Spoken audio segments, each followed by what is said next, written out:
तो जब्त के साथ आज अगर उसको बढ़ावा देने के लिए, उसको मजबूत करने के लिए कोई ईमानदारी से, कोई सच्चाई से अगर कोशिश कर रहे हैं तो आपके और मेरे महबूब कायद बैरिस्टर असदुद्दीन ओवैसी साहब कर रहे हैं। तो मिल्लत इस्लामिया के मेरे मुअज़्ज़ज़ बुजुर्गों, नौजवानों, क्या ऐसे वक्त में हमारा अखलाकी, सियासी, समाजी, मजहबी फर्ज नहीं बनता कि हमारे अपने कायद को मजबूत करें? वो कायद किसके लिए बात कर रहे हैं? हमेशा अपने ही समाज के लिए बात कर रहे हैं, हमारी अपनी शनाख्त के लिए बात कर रहे हैं। आपने देखा वो मनाजिर ऐवान पार्लियामेंट में जब शरीयत का मजाक उड़ाया जा रहा था तो शरीयत के पासबान बनकर, मुहाफिज शरीयत बनकर, तहफ्फुज शरीयत बनकर उस शरीयत पे आवाज उठाने वाली शख्सियत का भी नाम बैरिस्टर असदुद्दीन ओवैसी साहब था। नौजवानों, बुजुर्गों, बहुत वक्त गुजर गया, हम कई लोगों के बातों में आए। सिर्फ आपसे गुजारिश ये है कि अब की बार इस सीमांचल की आवाज आपका बेटा, आपका भाई अख्तर ईमान साहब को यहाँ पर मजबूत करने का काम अगर आप लोग करेंगे, एक तारीख साज फैसला लेंगे तो जरूर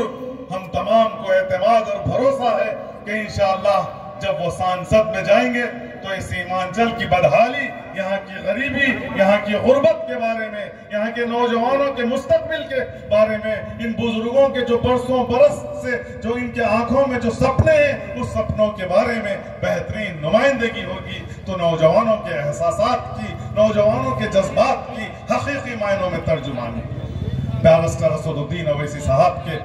हौसले और बुलंद होंगे, उनके बढ़ते हुए सियासी कदम और मजबूती से आगे बढ़ेंगे,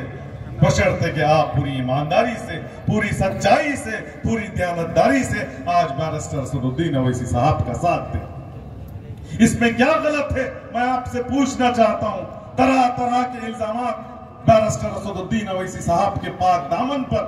मुखालिफीन लगा रहे हैं, मुनाफिकीन लगा रहे हैं, अग़यार लगा रहे हैं। तो आखिर क्यों लगा रहे हैं? कभी रात के तारीकों में उठकर 2 रकात नमाज पढ़कर ठंडे दिल से अल्लाह से रुजू होते हुए आप सवाल कीजिए अपने आप से। इसलिए लगा रहे हैं कि कहीं ना कहीं इन अग़यारों को, इन तागूती क़ुव्वतों को, इन दुश्मनों को ये डर पैदा हो गया कि कहीं ना कहीं बैरिस्टर असदुद्दीन ओवैसी साहब अपनी समाज में एक सियासी क़ुव्वत, सियासी ताकत को बर्पा कर रहे हैं। इन मुनाफिकीन को, इन मुखालिफीन को, इन अग़यार को ये बर्दाश्त नहीं होगा। तो मैं नौजवानों से गुजारिश करता हूँ, बुजुर्गों से गुजारिश करता हूँ, मेरी इज़्ज़तदार पर्दा नशीन माँ और बहनों से गुजारिश करता हूँ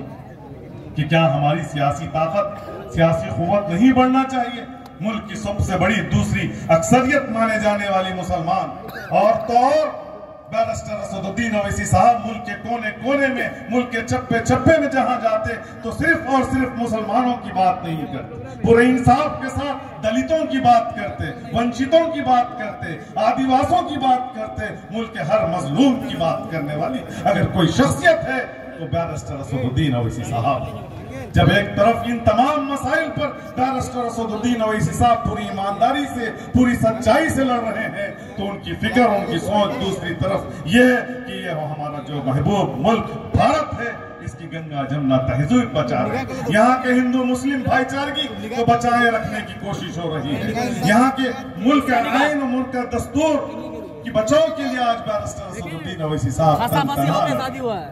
ये तमाम जमातें जो अपने आप को कोई नाम नेहाद